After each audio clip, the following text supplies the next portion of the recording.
Hoy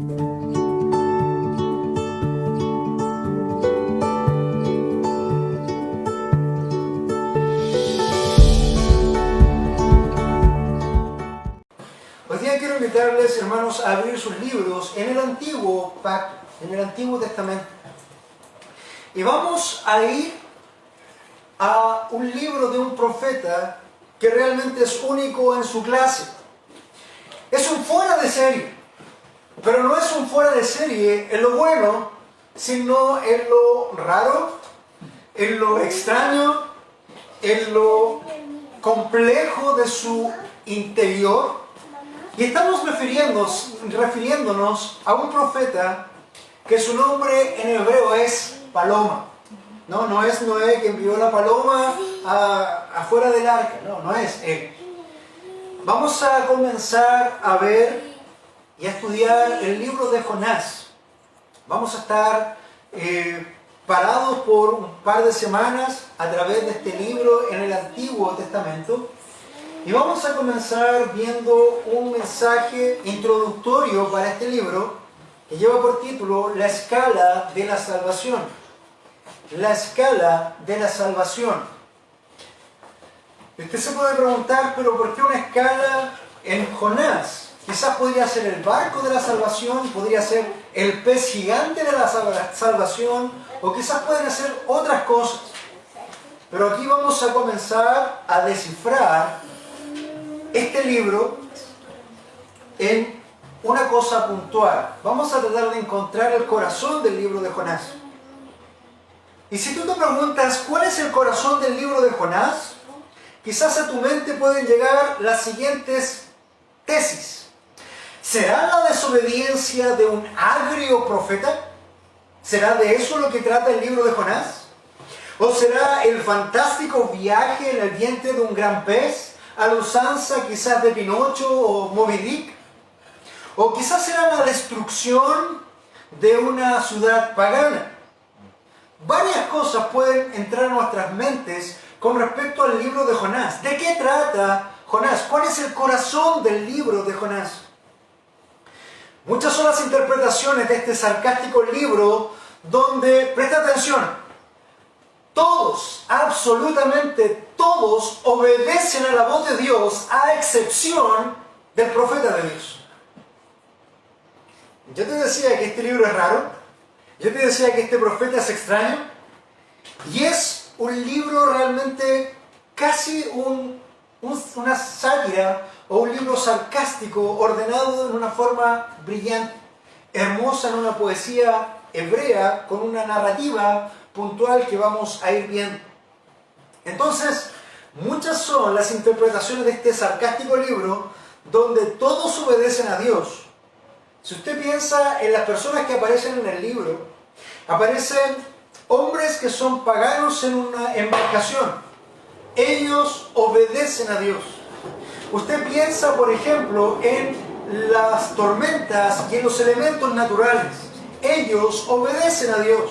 Usted, por ejemplo, puede pensar en ese gran pez que aparece. Ese gran pez también obedece a Dios.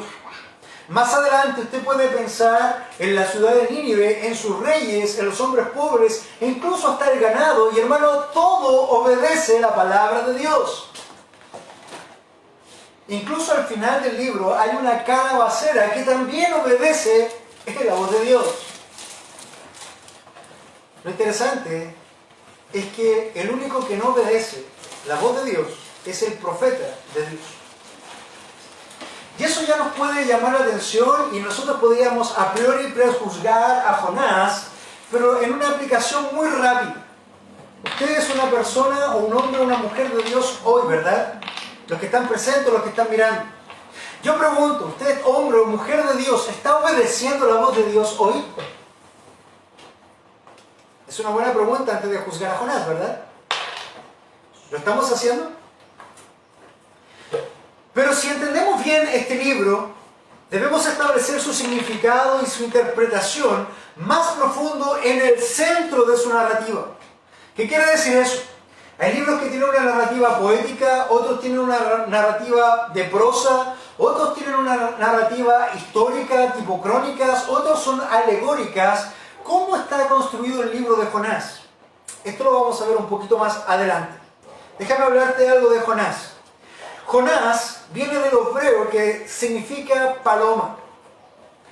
Cuenta la Biblia que Jonás es hijo de Amitai, que también es del hebreo, y Amitai significa el que tiene la verdad o el verdadero. Entonces Jonás es hijo del verdadero. Pero fíjate qué poco verdadero se hace Jonás en muchas cosas. Fue un profeta nefasto, por decirlo de alguna forma. Y déjame mostrarte por qué.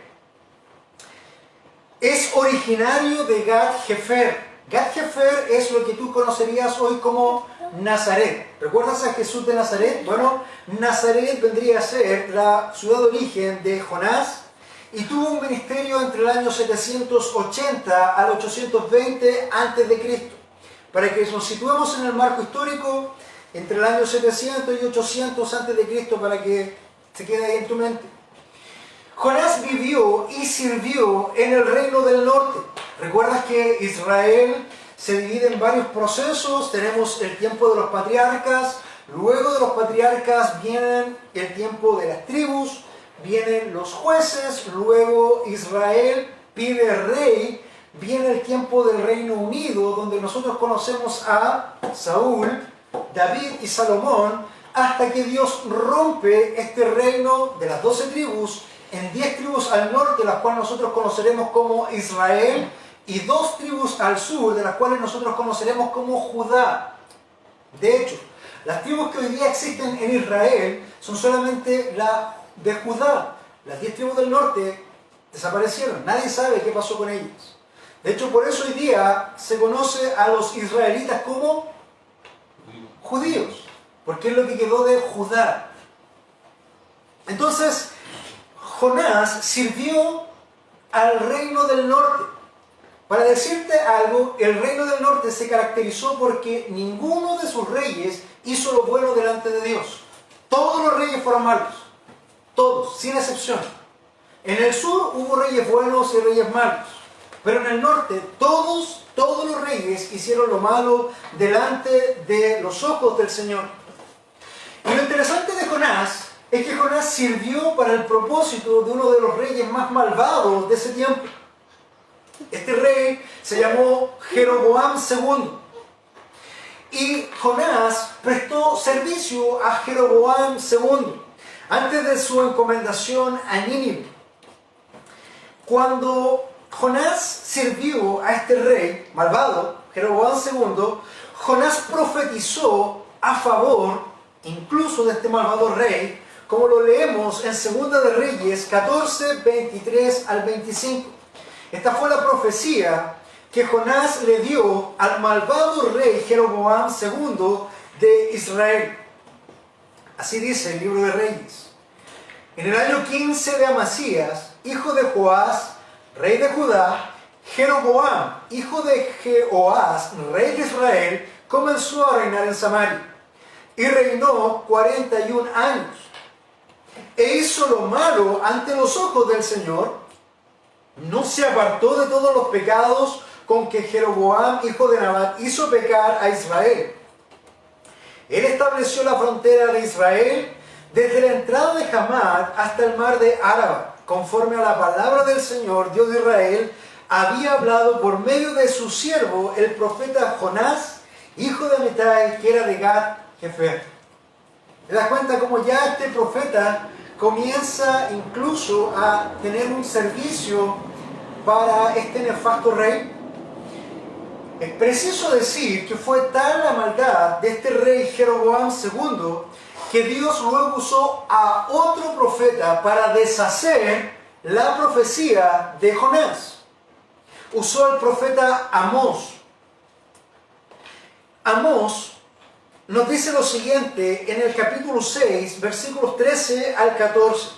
Recuerda que hay una confrontación entre comillas del profeta Jonás y del profeta Amós. Esto es lo que dice el profeta Amós, ahí en Amós 6, 13 al 14. Dice: vosotros que os alegráis por Lodebar, ¿qué decís? ¿No hemos tomado para nosotros Carnayim con nuestra propia fuerza? Pues he aquí levantaré contra vosotros, oh casa de Israel, declara el Señor, Dios de los ejércitos, una nación que os afligirá desde la entrada de Hamad hasta el arroyo de Arab. Se da cuenta que todo lo que profetizó a favor Jonás en cuanto a la tierra, desde Hamad hasta Arab, lo destruyó o lo deshizo Dios a través del profeta Amós. Cuando nosotros pensamos en esto, ya son datos que probablemente se nos han escapado de nuestra mente o nunca hemos conocido de Jonás más que la historia de Jonás. Ya se me olvidó, ¿cómo era la canción de los niños? ¿Se acuerdan o no? Jonás no le hizo caso. Es lo que nosotros conocemos normalmente. ¿Pero alguna vez habías escuchado que Jonás trabajó o sirvió para un rey malvado? Y que Dios deshizo la profecía a través de otro de sus siervos como Amós. Probablemente nunca lo habíamos escuchado.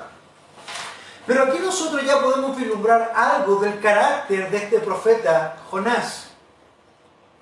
Pero, amado hermano, lo que hoy día quiero compartir no es tanto de Jonás en sí, sino de lo que el libro de Jonás enfoca. Más allá del profeta en sí, hoy nos enfocaremos en el sentido más profundo del libro y desde aquí vamos a construir la serie. El libro de Jonás tiene una particularidad. Tú no puedes construir Jonás desde el principio avanzando secuencialmente hasta el final, porque se te va a escapar el centro y el corazón del significado de este libro. Debes entender y comprender qué narrativa tiene el libro para poder entrar al núcleo y del núcleo desarrollarlo. La narrativa del libro es hermosamente simétrica, dividida en 4 partes. Algunos, como Riley, dividen el libro de la siguiente forma. Una división común de cualquier teólogo iría por lo siguiente. Capítulo 1, Jonás huye. Capítulo 2, Jonás ora. Capítulo 3, Jonás predica. Capítulo 4, Jonás aprende. Si te fijas, si nosotros, como la gran mayoría de los teólogos, dividiéramos el libro así, ¿qué es lo que se repite en cada uno de los puntos? Jonás. ¿Qué es el centro del libro para ellos? Jonás. Hermanos, el centro del libro de Jonás jamás ha sido Jonás. Nunca. La verdad, esta división, si aparentemente es progresiva, más bien no nos permite encontrar lo que es el corazón del libro. Este libro, hermosamente armado, hermosamente escrito, responde a una narrativa que se conoce como quiasmo. ¿Qué es un quiasmo? Así como usted conoce, por ejemplo, un poema que tiene ciertas métricas, un quiasmo es una construcción narrativa que también tiene ciertas reglas para poder construirse. Primero déjame contarte lo que es un quiasmo. Un quiasmo es una figura retórica basada en la repetición, donde los elementos aparecen primero en un orden, por ejemplo, A, entonces B, y luego en el orden contrario, B, entonces A. Básicamente un quiasmo es una escala. Una escala. Paso 1, paso 2, llegas a un punto y bajas otra vez. Pero el centro solamente lo encuentras donde está la cúspide de esa escala. Por eso el mensaje de hoy no se llama Jonás, no le hizo caso a la palabra de Dios, ni se llama una ciudad que estaba condenada, ni otra cosa, sino la escala de la salvación. ¿Por qué? Porque cuando nosotros tomamos el libro de Jonás y lo interpretamos como un quiasmo en su narrativa, encontramos el corazón del libro. En este aspecto, la escala del libro avanza del capítulo 1 y salta al capítulo 2, llegando en la cúspide al corazón mismo de una de las afirmaciones más hermosas, una de las afirmaciones más dramáticas, una de las afirmaciones más intensas e irrefutables de todas las escrituras, pero a su vez también una de las verdades más resistidas por todas las religiones, por todas las sectas y por muchas denominaciones el día de hoy. En la cúspide de la escala del quiasmo de Jonás, la encontramos en Jonás 2.9c. Jonás 2.9c, escucha atentamente porque esto le va a llamar la atención si puede captar un poco la fonética. Esta frase tan hermosa, tan dramática y tan intensa dice lo siguiente. Escuche. Dice, Yeshuata Hashalema Nadareti. Yeshuata Hashalema Nadareti. Así sonaría originalmente en hebreo. ¿Le suena la palabra Yeshua? Eso literalmente significa la salvación es de Yahweh. La salvación es de Yahweh. Y hermano amado, el libro completo de Jonás, tú lo puedes reducir y lo puedes interpretar y lo puedes condensar en estas 5 palabras. Las 5 palabras más importantes del libro de Jonás no es de aquí a 40 días, Nínive será destruida. Las 5 palabras más importantes en el libro de Jonás es la salvación, es de Yahweh. Quiere decir, la salvación es del Señor. Y desde aquí nosotros tenemos que comenzar a construir el libro de Jonás. No podemos comenzar desde el inicio. No podemos comenzar desde el final, sino que necesitamos subir por esta escala para llegar peldaño a peldaño en esta escala de la salvación a entender, a comprender y a poder afirmarnos en lo que el libro de Jonás quiere enseñarnos. Lo que el Señor quiere enseñarnos en todo lo que Jonás está pasando es esto. La salvación es del Señor. Yeshuata Hashalema Nadaret. La salvación es de Yahweh. Dicho sea de paso, cuando nosotros pensamos en el nombre Yahweh, pensamos que este nombre está repetido aproximadamente 6.000 veces en el Antiguo Pacto y que hace referencia al nombre de Dios, que significa yo soy el que soy, también conocido como Jehová o Yahová. Diferentes pronunciaciones para lo que está conocido como el tetragramatón o es difícil la palabra, pero es Yahweh, YHWH. Yo soy el que soy. En el Nuevo Pacto, el nombre de Yahweh no aparece en esa forma en ninguna vez. Pero el nombre que se repite vez tras vez en el Nuevo Testamento es Yeshua. Yeshua. Tal como dice acá. Yeshuata Hashalema Nadaret. ¿Y sabes por qué se repite ese nombre en el Nuevo Pacto? Porque Jesús o Yeshua es Yahweh salva. O la salvación es del Señor. Literalmente. Ese es el punto. En el fondo lo que el libro de Jonás está estableciendo, mi amado hermano, es que fuera de Dios, fuera de la voluntad de Dios, fuera de la soberanía de Dios, fuera del decreto de Dios, fuera del pacto de Dios, no hay salvación. No existe. No existe nada que el hombre pueda hacer o dejar de hacer para alcanzar la salvación. Ni siquiera puede arrepentirse, ni siquiera puede aplicar fe, ni siquiera puede hacer obras, ni ninguna otra cosa, porque no depende del que quiere ni del que corre, sino del que Dios tiene misericordia, porque la salvación es de Yahweh. Y cuando nosotros entendamos eso, nosotros vamos a poder tener un corazón evangelísticamente puro. Vamos a poder tener un corazón eminentemente misionero, porque entendiendo que la salvación es del Señor y entendiendo que tenemos comisión de ir a hacer discípulos, tal como Dios le dijo a este hombre, anda a Nínive, hermano, nosotros vamos a poder ir confiados porque la salvación es del Señor. Usted no fue salvo porque tomó una decisión un día. Usted no fue salvo porque aceptó a Jesús en su corazón un día. Usted no fue salvo porque se arrepintió de sus pecados un día. Usted fue salvo porque el Señor, en su maravillosa gracia, vino un día, una hora, en un momento específico y regeneró su vida, quitó el corazón de piedra, puso un corazón de carne y le dio vida eterna porque la salvación es del Señor. No se equivoque. Dios no le invitó a esta ecuación. Usted no está invitado a su salvación. Pero pastor, yo tengo que hacer algo. ¿Cómo aseguro mi salvación? Fue lo mismo que le dijo, le preguntó Nicodemo a Jesús. Y la respuesta de Jesús es no. No puedes hacer nada. Primero debes nacer de lo alto. Debes nacer de nuevo. ¿Sabes por qué, Nicodemo?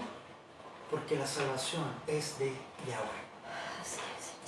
Cuando nosotros comprendemos esto, y desde aquí comenzamos a visualizar el libro de Jonás, se abre toda una perspectiva nueva de que todo lleva en el libro a una pirámide en escalera donde nos enseña eso. Yeshuata Asharemá Nadaret. La salvación es del Señor. Y hermano, cuando nosotros pensamos en ello, y decía al principio, esta es una de las afirmaciones, si no la afirmación para nosotros más poderosa en la palabra de Dios. Porque esto te indica que no depende de ti, que el evangelio que tú debes llevarlo, porque la salvación del otro no depende de ti, pero sí llevar el evangelio, porque Dios va a salvar personas. Y Dios lo va a hacer, hermano. Sí o sí lo va a hacer. Pero te está invitando a ti para que eminentemente te conviertas en un misionero, en un evangelista donde tú estás. Y no te equivoques, no tienes que tomar un avión y cruzar hasta India para predicar el evangelio. Solamente tienes que salir de tu casa, dar los cuantos pasos, golpear la puerta de tu vecino y ya está. Tienes una persona a quien evangelizar. Solamente tienes que cruzar tu casa y quizás en el almacén de la esquina tienes a una persona para poder evangelizar.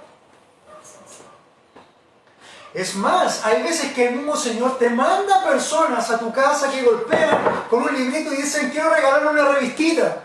Ahí también tiene la oportunidad de predicar el evangelio porque ellos también necesitan al Señor, porque la salvación es del Señor y ellos aún no han sido salvos. Aunque se proclamen como testigos de Jehová, conocen de su religión, conocen de su doctrina, conocen de su secta, conocen de sus fechas, conocen de sus publicaciones, pero ¿sabes a quién no conocen? ¿No conocen a Jehová? No conocen a Jehová. Y hermanos, esto también es importante para nosotros, porque no vaya a ser que nos pase exactamente lo mismo, que tratando de llevar el evangelio del reino, no conozcamos al Señor del evangelio, como nos ocurría antes. ¿Cuántas veces tú no predicaste un evangelio de Dios ama a todo el mundo, solamente tienes que venir, haz una oración conmigo, si tan solo repites esta oración e invitas a Jesús a entrar en tu corazón, entonces tú eres salvo? Hermanos, no conocíamos al Señor.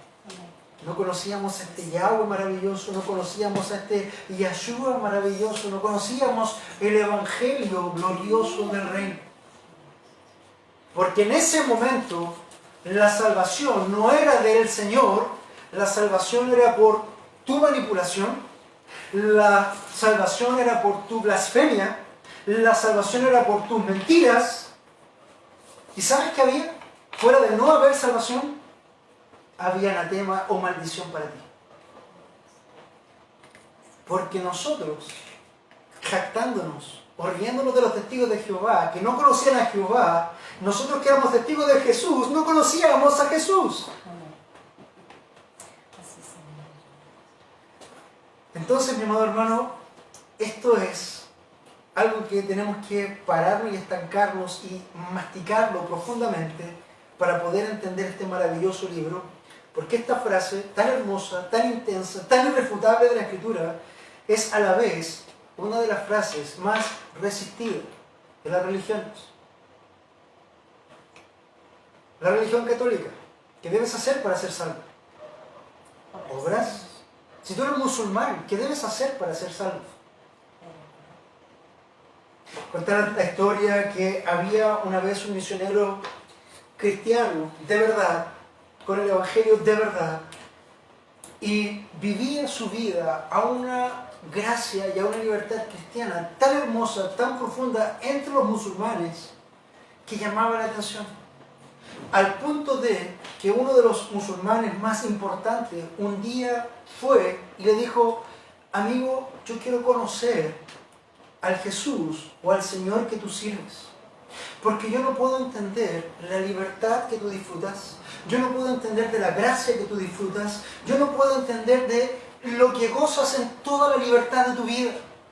Porque lo que es yo, para Alá, tengo que sacrificar todo, hacer obras día por día, orar 5 veces al día para ver si alcanzo el favor de Alá. Cuéntame de tu Dios. Los musulmanes se salvan por obras. Voy a contar una anécdota del Corán. Alguna vez me tocó leer el Corán, interesante libro que comienza, el Corán no se divide en capítulos, se divide en suras. Una sura, tú comienzas a leer como un capítulo y muchas veces hay una afirmación que narra la primera sura y la niega al mismo final de esa misma sura. Se contradice entre ellos. Es interesante. Pero déjame contarte una anécdota interesante de esta secta, o en este caso de esta religión, que comienza con Mahoma ahí en el año 600 aproximadamente. Esta religión es basada en obras. Tú tienes que hacer todas las obras, hacer todo lo que te dicen, pero hay una sura que dice que si un varón, en el momento de orinar, escucha esto porque es simpático, de orinar, se moja accidentalmente, ese hombre no puede ser salvo. Imagínate la tensión de la religiosidad de estos personajes. Pero aún así, esta frase, la salvación es del Señor, es tremendamente rechazada. No solamente ellos, piensa en budistas, piensa en hinduistas, piensa en las sectas. La salvación para los testigos de Jehová que hablamos es por 4 bases fundamentales que ellos tienen que hacer: obras. Los mormones se salvan por obras. Y hermano, no solamente las religiones y las sectas resisten esta frase, sino que muchas denominaciones el día de hoy resisten esta frase porque te dicen: no, yo no soy un robot al que Dios pueda manipular. Dios me dio un glorioso libre albedrío para yo tomar una decisión, básicamente una obra, por Cristo para poder ser salvo. ¿Saben lo que está haciendo esa denominación? Está rechazando enfáticamente esta gloriosa aseveración de que la salvación es del Señor. Porque en el fondo lo que está diciendo eso es: la salvación es mía. O como dijera el astuto Satanás, disfrazado de serpiente en Edén: y seréis como Dios.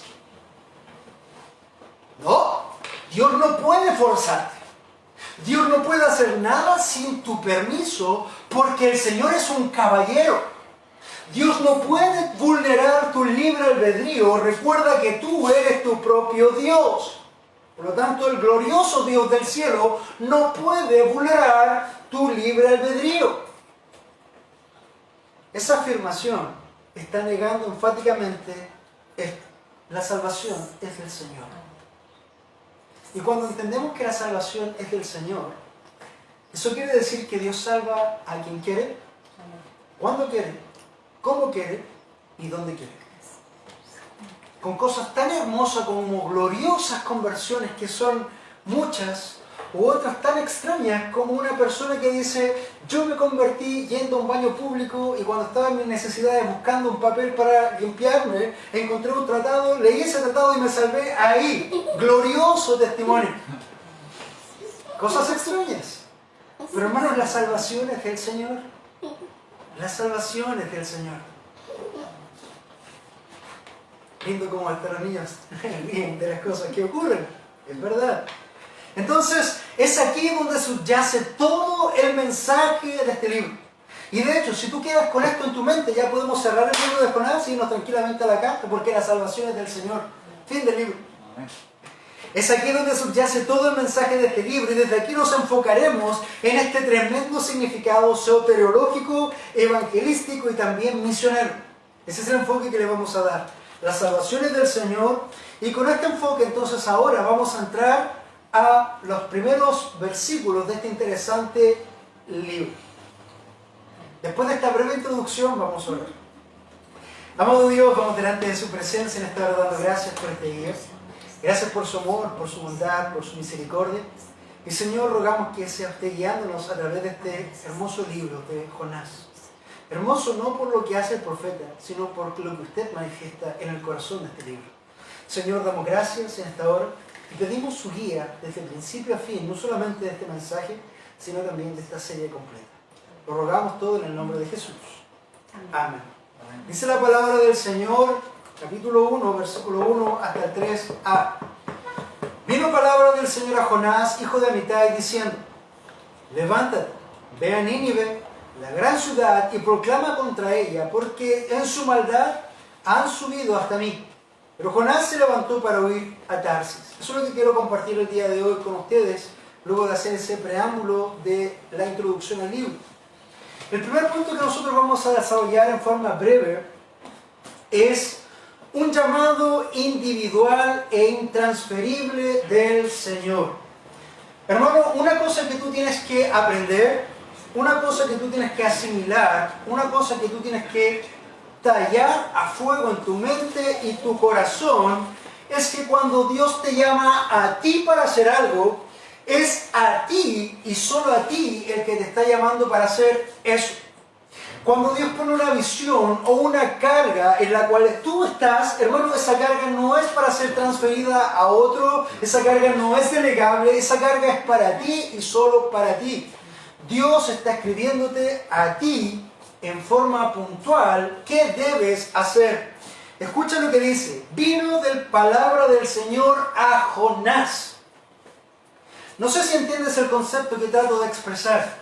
Vino palabra del Señor a Jonás.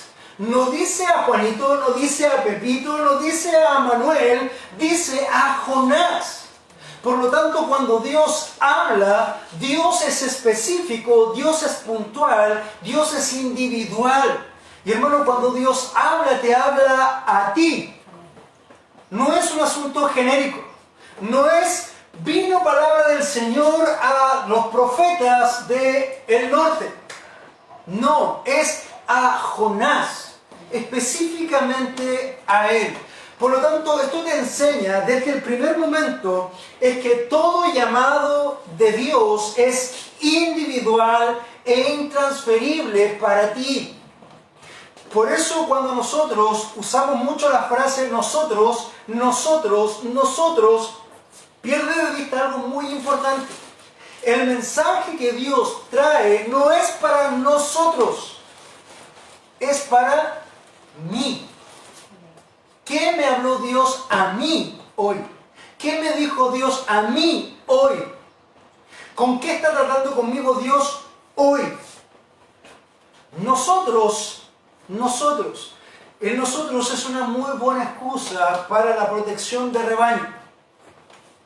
Usted sabe que las ovejas son en general animales descuidados, vulnerables, en algunas formas quizás hasta un poco tontos, pero su forma de defensa es el tumulto. O cuando éramos chicos nosotros en el colegio y alguien quebraba un vidrio, ¿se acuerdan cuál era la respuesta? ¿Quién fue? ¿Se acuerdan cómo decíamos? Nadie fue. O todos fueron. Nos escudábamos en el rebaño. Pero hermanos, Dios no funciona así. Dios desde el rebaño te saca, te aparta y te dice puntualmente a ti lo que Dios quiere de ti, porque el llamado de Dios es individual e intransferible del Señor. Y eso tenemos que aprenderlo, no solamente para Jonás, sino para todos los hombres de Dios a través de todas las épocas y también para ti hoy. Y no hablo de nosotros, hablo de ti. Porque Dios tiene un llamado individual y ese llamado, hermano, ¿sabes qué? No es transferible. No es transferible. Déjame contarte un poquito de mi propia experiencia con eso. Proyecto Noé, que usted conoce hoy día, allá donde hay algunas iglesias plantadas y prontamente comenzaremos una plantación ahí en Monterrey, en México. Proyecto Noé nace a partir quizás de unos 25 años atrás en mi corazón. Dios pone esa carga de no existe o no conozco ninguna iglesia que vele por plantar constantemente o que se enfoque en plantar iglesias de sana doctrina y replique no solamente en discipulado o de hacer grandes templos o de enfocarse en los diezmos y todo para adentro, sino que también mire hacia afuera y plante en todo lugar, como dice básicamente la Escritura: me seréis testigos en Jerusalén, como en Judea, como en Samaria, tanto hasta el último de la tierra.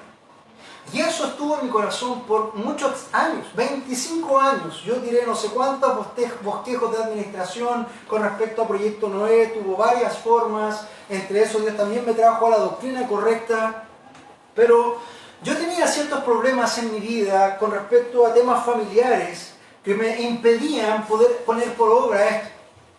Y malamente pensaba y tomaba la carpeta de Proyecto Noé toda armada y hablaba con un hermano, pastor, líder, amigo que tenía ciertas capacidades, generalmente pastores, y le decía: mira, este Proyecto Noé yo no lo voy a poder desarrollar, pero te lo explico, desarrollalo tú. ¿Sabes qué pasaba con esa carpeta?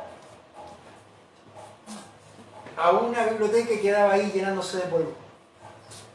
Eso probablemente lo hice 2 veces en un curso de unos 10 años, con 2 o 3 pastores quizás, y siempre pasó lo mismo.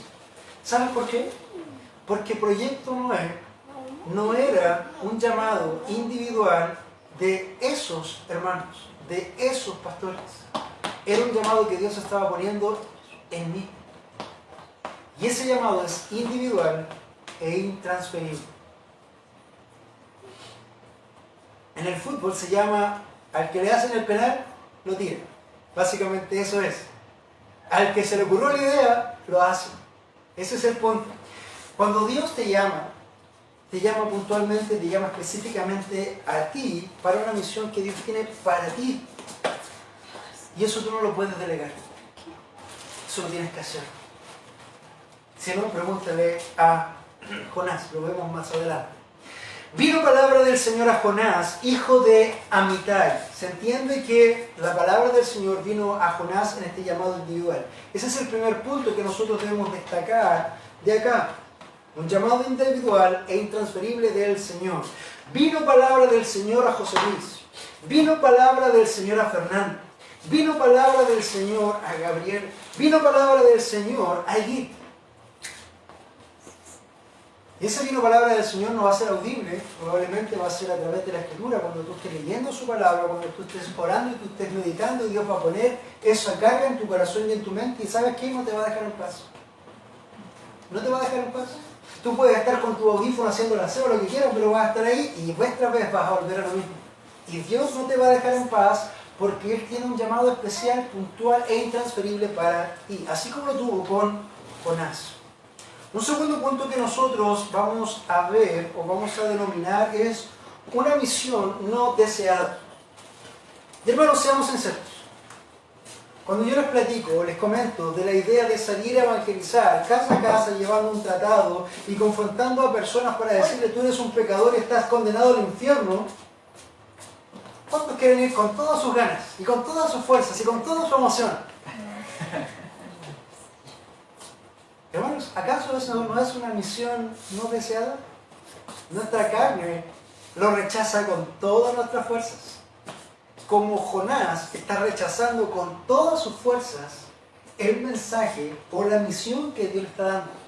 Entonces aquí nosotros empezamos a ver que este nefasto profeta Jonás no es tan diferente a nosotros. Si se dan cuenta, quizás somos tan o más nefastos que él muchas veces. Pero, hermanos, esta es una misión no deseada. Dice la palabra de Dios: vino palabra del Señor a Jonás, hijo de Amitai, y esta es la misión, diciendo: levántate, ve a Nínive, la gran ciudad, y proclama contra ella, porque su maldad ha subido hasta mí. Levántate es lo primero que Dios te va a decir. Tú que duermes, levántate. Tú que estás ahí ocioso, levántate. Tú que estás resistiendo, levántate. Obra, haz, muévete. levántate, ve a Nínive, la gran ciudad, y proclama contra ella, porque su maldad ha subido hasta mí. Brevemente te voy a decir que Nínive fue una de las ciudades más importantes del reino de Asiria. ¿Te acuerdas de Asiria? Los enemigos de Israel. Básicamente es la nación que absorbe y hace desaparecer a las 10 tribus en el futuro. Nínive fue una gran e importante ciudad de Asiria, dentro de lo que actualmente sería la ciudad de Mosul en Irak. Descrita como una ciudad grande sobremanera, de 3 días de recorrido. Se encuentra a una orilla oriental del río Tigris y se extiende a lo largo de 5 kilómetros, con una anchura de 2 kilómetros aproximadamente, extendiéndose hasta el río, desde el río hasta las colinas en el este. Nótese lo siguiente: toda esta extensa área en la actualidad es una inmensa zona de ruinas. ¿Qué quiero decir con esto? Si bien es cierto, Dios dio un mensaje a Nínive y Nínive se arrepiente, Dios no es obligado a salvar a todas las generaciones. Dios salva soberanamente al que quiere, cuando quiere, como quiere, porque la salvación es del Señor. Generaciones después, Dios destruye a Nínive en su maldad, y hasta la fecha, en ese lugar, hay una inmensa zona de ruinas. ¿Quieren pruebas fehacientes arqueológicas de la veracidad de Dios? Ahí vienen una. Esta ciudad fue edificada, fíjate lo antiguo que es. Esta ciudad fue edificada en su momento por el personaje bíblico Nimrod, el primer rey que se conoce de la escritura ahí en el libro de Génesis, quien a su vez se la dedicó a Semíramis. O sea, Nimrod construyó la ciudad de Nínive para dedicársela a Semíramis. Semíramis es una de las deidades más antiguas de Babilonia y se manifiesta, o ¿sabes tú cómo puedes encontrar a Semíramis o cómo tú puedes identificar a Semíramis en una estatua? Es una mamá con un velo con un niño en brazos. ¿A qué te recuerda? Esa es Semíramis, exactamente. Tú buscas estatuas de Semíramis y vas a encontrar una figura como de una virgen con un bebé en brazos. Esa ciudad de Nínive fue consagrada a esa deidad babilónica para honrarla por su alianza y conquistar luego el Medio Oriente y Egipto. Esta deidad, Semíramis, luego pasaría a ser la diosa Ishtar o Asera, que nosotros conocemos en la escritura. Buen origen de Nínive. Esta ciudad tenía como íconos los leones a su entrada y era el símbolo, como se describía a sí misma en aquellos años. Esto era por su fiereza y crueldad hacia sus enemigos. Si había una ciudad, si había un grupo de gente a la cual todos deberían temer al solamente nombrarla, era Nínive. Porque estos hombres eran brutales. Estos hombres eran salvajemente crueles con sus enemigos. Y eso te ayuda a entender también una de las posibles causas de esta misión no deseada de Jonás. Eran enemigos de Israel y extremadamente violentos. Entonces, cuando nosotros entendemos y Dios le dice: levántate, ve a Nínive, la gran ciudad, y proclama contra ella, porque su maldad ha subido hasta mí, piensa en la mente de Jonás diciendo: tengo que ir allá, proclamar a los hombres más malvados sobre la tierra, más brutales sobre la tierra, que están condenados y que Dios los va a destruir. Qué rico. Es como decirte a ti: hermano, tenemos que juntarnos el día miércoles para salir a las 6 de la tarde, 7 de la tarde, y vamos a ir a la zona de arriba a golpear casas con nuestro tratado para decir a esa gente que está perdida en sus delitos y pecados que va al infierno y que si no se arrepienten están condenados. No es Nínive, pero la reacción de tu corazón probablemente es exactamente la misma. ¿O no? Sí, hermano. Entonces esa es una misión no deseada, pero no obstante a ello, quizás es no deseada para Jonás, no deseada para tu carne ni para tu corazón, pero recuerda que es un mandato, una comisión expresa de Dios para ti, para mí. Por lo tanto, cuidado, porque cuando nosotros empezamos a contrastar a Jonás con nuestra propia vida, empezamos a ver que hay ciertas similitudes. El último punto que vamos a desarrollar hoy es el libre albedrío en acción. El libre albedrío en acción. Dice el capítulo 3, pero Jonás, así como en otras palabras dice, pero Dios, acá dice, pero Jonás se levantó para correr hacia el mandato del Señor y ser diligente para ponerlo por obra. Tal como lo hiciera, que dice la Escritura, e hizo Noé todo lo que Dios le mandó, o lo dice la Escritura, e hizo Moisés todo lo que le mandó el Señor. ¿Es eso lo que hace Jonás? No, Jonás hace todo lo contrario. Dice, pero Jonás se levantó. Bueno, en algo obedeció, porque Dios le dijo, levántate. Se levantó. Bueno, quizás puede ser considerado como una media obediencia. Pero Jonás se levantó para huir a Tarsis, lejos de la presencia del Señor. Hermano, piensa que Jonás está parado en la ciudad de Nazaret, en el reino del norte de Israel, y Dios le dice, anda al extremo oeste, de aquí a Nínive, a Irak, de Israel a Irak. Y él dice, voy a huir y me voy a ir a Tarsis. Nínive era el extremo oriente, allá. Tarsis era el extremo este, al revés, allá. Tarsis es España.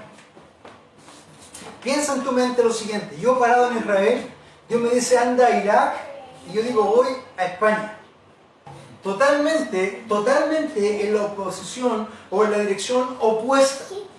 Ahora, ¿por qué se piensa que Jonás no quería ir a Nínive? Hay tres posibles razones que los eruditos mencionan, y realmente pueden ser varias de estas, o todas juntas, o todas las anteriores. Primero, se cree que hay tres razones por las que Jonás desobedece el llamado de Dios usando de su glorioso libre albedrío. Y digo glorioso libre albedrío porque usted sabe cómo termina la historia, ¿verdad? Sale diciendo Jonás de la boca del pez, diciendo, ¿y dónde está mi libre albedrío? Bueno, se cree que hay tres razones. Primero, la primera razón por la que se piensa que Jonás no quería ir a Nínive o desobedece al Señor es por temor a la crueldad de los ninivitas. Semanas anteriores decía que esto era como ser del Colo-Colo, ir a meterse a los de la garra a los de abajo para que sean del Colo-Colo, ¿verdad? Iban a hacer pedazos. Entonces, esta es una de las razones, un temor de la crueldad de los ninivitas. Una segunda posible razón de por qué desobedece Jonás es por conocer el carácter misericordioso de Dios, quedando como un falso profeta.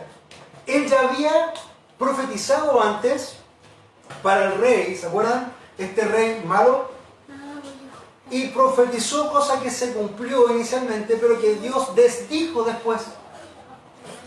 Y cuando tú profetizas algo que no se cumple, en la ley de Dios, ¿cómo se conocía a ese profeta? El tal profeta es mentiroso. Entonces, otra de las razones es que conociendo el carácter de Dios misericordioso, Jonás temía a quedarse como un falso profeta. Y un tercer punto es que como profeta de Dios, Jonás sabía que Asiria se levantaría como la ciudad que finalmente iba a destruir a Israel, el pueblo de Dios. Entonces podía decir, ¿para qué yo voy a salvar, entre comillas, a una nación que luego nos va a destruir? Mejor dejémoslas perecer. Posibles razones. Pueden evaluar ahí en tu mente y en tu corazón, pero de alguna u otra forma siempre van a ser excusas que también nosotros vamos a poner delante de Dios, de alguna u otra forma. Cualquiera sea la razón, Jonás simplemente hace uso de su libre albedrío para no hacer lo que Dios le dice, incluso para hacer lo opuesto a lo que Dios le dice. El libre albedrío en acción. Y de hecho, ¿sabes lo que hace tu libre albedrío carnal? Piensa la primera vez que te hablaron de Dios, que hayas rendido de rodillas a los pies del Señor, convertido, llorando como Magdalena. Estos canutos otra vez que no me dejan en paz. ¿Qué se creen? La paz ciudadana. No tendrán nada que hacer. ¿Cómo se le ocurre andar en la calle? No tienen esposo, esposa, hijos que cuidar. No sé cuál fue su situación. Pero seguramente su libre albedrío, lo único que hizo fue a priori rechazar a Dios, rechazar el mensaje, rechazar el evangelio, rechazar a los que venían de parte de Dios, etc. ¿O no fue así? Eso fue lo que hace el libre albedrío. Tu libre albedrío carnal, lo único que te sirve o la única decisión que puede hacer es rechazar todo lo que tenga que ver con Dios porque está muerto en sus delitos y pecados. El libre albedrío humano es como la cucaracha que se esconde en la cocina en la noche. Y cuando tú enciendes la luz de la cocina, arranca por su vida y se esconde. Ese es nuestro libre albedrío. Escoge solamente el mal que puede escoger. El libre albedrío de Jonás escoge huir de la presencia de Dios. Ahora piensa un poco. Jonás, profeta de Dios, que conoce el carácter de Dios, que conoce a Dios, quiere huir de Dios. ¿No te parece un poco extraño, iluso, hasta tonto? Sí, ¿verdad? Quiero que me digas que sí. Sí, ¿verdad? Parece tonto. ¿Cuántas veces has tratado de huir del Señor? ¿No quedamos en la misma posición que Jonás? ¿Qué nos dice? Y con esto quiero cerrar. Hermano, primero debes recordar que el llamado es individual e intransferible del Señor para ti. La palabra de hoy y la palabra de Dios es para ti. ¿Escuchaste lo que dijo el pastor de allá? Eso era para tal. No, era para ti. Porque Dios toma esta palabra y la pone en cada uno de los corazones conforme el Espíritu Santo quiere trabajar contigo. Esta palabra es para ti. No es para el hermano Juanito ni para la hermana Rosa. No menciona a nadie para que no se ofenda, ¿ya? Entonces, lo segundo es una misión no deseada. Y hermano, es lo mismo que nos pasa a nosotros. Cuando el Señor diga, salgan a evangelizar, salgan a misiones, salgan a confrontar al mundo en sus delitos y pecados por amor a mi nombre, porque ellos ofenden mi santidad y deben arrepentirse para poder obrar en ellos esta salvación tan grande. Pero primero den las malas noticias para que luego puedan darle las buenas noticias. Hermano, se nos hace así. Porque nuestra carne no quiere ir a hacer eso. Tal como Jonás no quería ir a Nínive. Y el glorioso libre albedrío en acción. Lo tercero, hermanos, cuando Jonás trata de huir de Dios, simplemente quiero cerrar este tiempo de meditación con el Salmo 139 del 7 en adelante. Escucha lo que dice el Salmo. Dice, ¿a dónde me huiré? ¿A dónde me iré de tu espíritu? ¿O a dónde huiré de tu presencia? Si subo a los cielos, he aquí, allí estás tú. Y si en el Seol preparo mi lecho, allí estás tú. Si tomo las alas del alba, y si habito en lo más remoto del mar, aún allí me guiará tu mano, y me asirá tu diestra. Si digo ciertamente las tinieblas me envolverán, y la luz en torno mío será noche, ni aun las tinieblas son oscuras para ti, y la noche brilla como el día, las tinieblas y la luz son iguales para ti. Hermanos, muchas veces nosotros vamos a recibir palabra de Dios, nosotros nos vamos a revelar a la palabra de Dios, y nosotros vamos a tratar de huir de Dios como si esto fuera posible. Tengo noticias para ti. Por más que te escondas en el lugar más seguro, debajo de tu cama, Dios te va a encontrar. Dios te va a encontrar. donde te vayas, hermano, Dios te va a encontrar. Puedes tomar una nave espacial hacia la luna, ahí Dios te va a encontrar. Puedes tomar un submarino hasta la fosa más profunda, Dios te va a encontrar ahí. Hermano, puedes irte al... Esto lo voy a contar así. Cuenta la historia, este es un chiste, pensando en el Seol. Cuenta la historia que hay un católico y un musulmán peleando por religión. Y muy afectados. Y hay un judío mirando la pelea. Entonces están los dos ahí muy en caliente, discutiendo el católico contra el musulmán contra el católico, y el judío mirando, pero expectante de lo que pasa. Y llega un momento donde se enfurecen tanto que ambos toman armas y se disparan mutuamente, y muere el católico y muere el musulmán. Y el judío toma un arma y dice, esta batalla no me la pierdo ni loco, y se suicida para seguir viendo la pelea. Hermanos, ni aunque fuéramos al Seol, ni aunque fuéramos al lugar de los muertos, podríamos huir de Dios. Dios está ahí y Dios reina ahí. Hermanos, Dios está en todo lugar, en todo tiempo. Dios está en el tercer cielo, en el segundo cielo, Dios está en el primer cielo, Dios está en la tierra donde ha sentado sus pies, está debajo de su tierra, está en el Seol.